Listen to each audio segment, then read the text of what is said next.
Hello my Stitchlings and welcome back to Accused of Stitchcraft.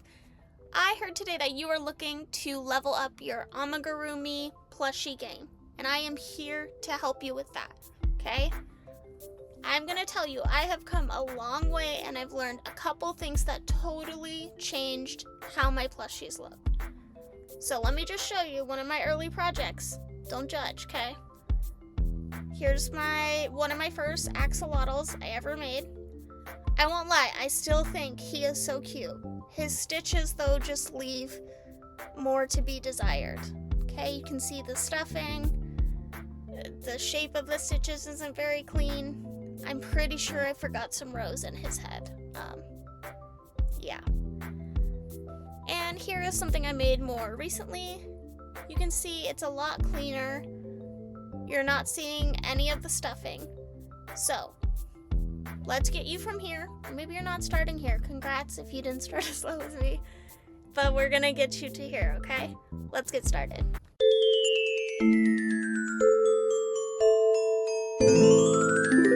Now, I wish I could list every tip I have in this video, but it would be hours long. So I'm going to give you my top 3 that are a game changer for your plushies. And the first thing is learning to choose the correct hook size. Hint, it's not what's on the yarn label. The second thing is learning how to stop giving your plushies a cone head at the top by having your magic ring be too tight because there's not enough stitches in it. And the third thing is learning to yarn under instead of yarn over. It'll change the shape of your stitches and give you a really clean finish. And I'm about to show you all of that magic. First, we're going to talk about choosing the correct hook size.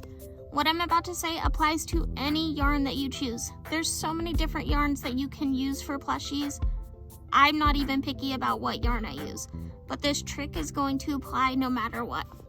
When you look at your yarn label, there is going to be something that tells you the weight of the yarn. So a lot of the chenille yarns that are popular for plushies are a super bulky, or jumbo.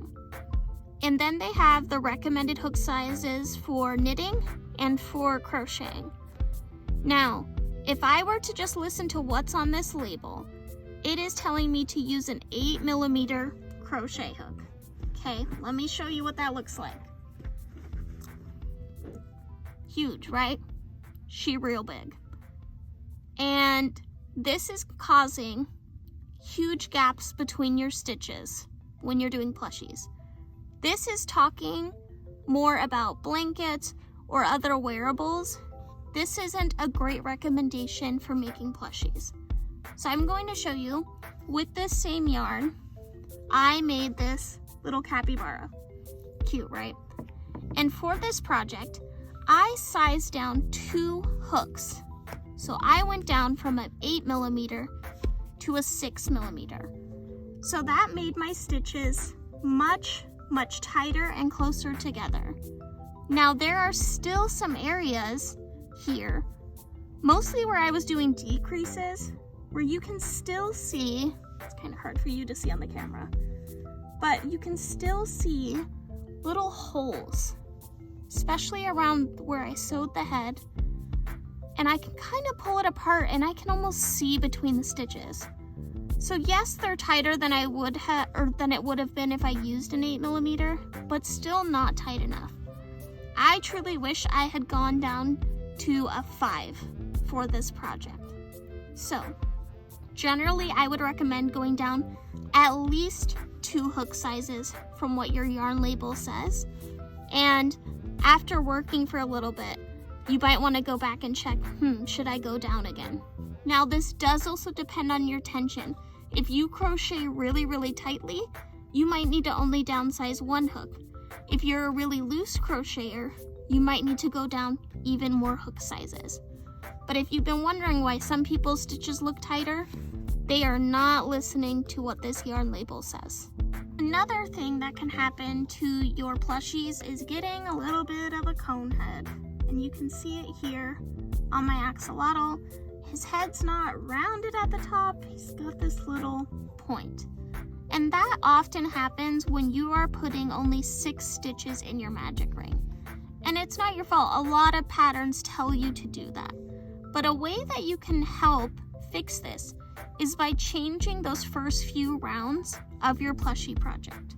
So instead of starting with 6 in your magic ring and increasing to 12 and then doing that single crochet increase around, you can change it to 8 single crochets in your magic ring. So you can see on this capybara, his nose is nice and rounded. It's not giving cone. And so he started with 8 single crochets in the magic ring, increasing around so that you get 16 stitches, and then doing that single crochet increase. You will get the same amount of stitches. I'll show the math here. You're just eliminating that really tight cone shape that can happen at the beginning. The final thing that can really help the look of your plushies is changing the shape of your stitch. So if you look here at my axolotl, you can see he has that classic V-shaped single crochet.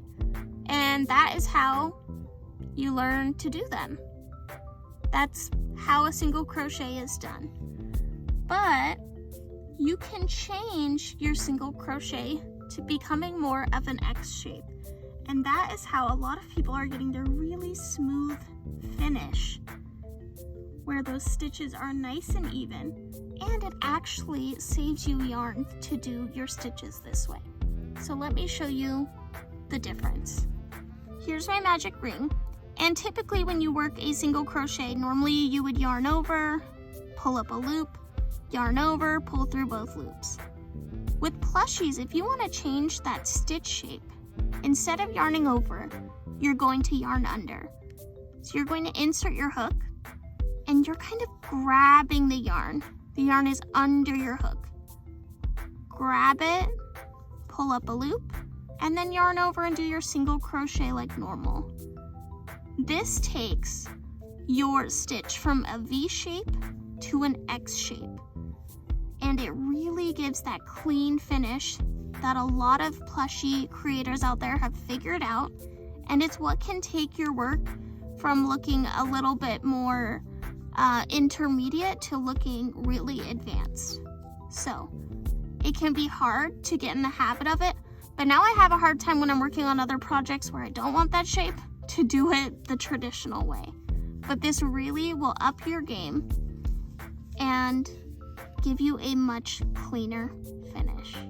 Now, I hope those tricks help you. I would love to see a before and after of a plush that you did before this video and one that you've done now, making some of those changes. Please tag me on Instagram or TikTok and let me know if there's any other things that you would like some tips for in the comments below. Don't forget to like and subscribe. Thanks.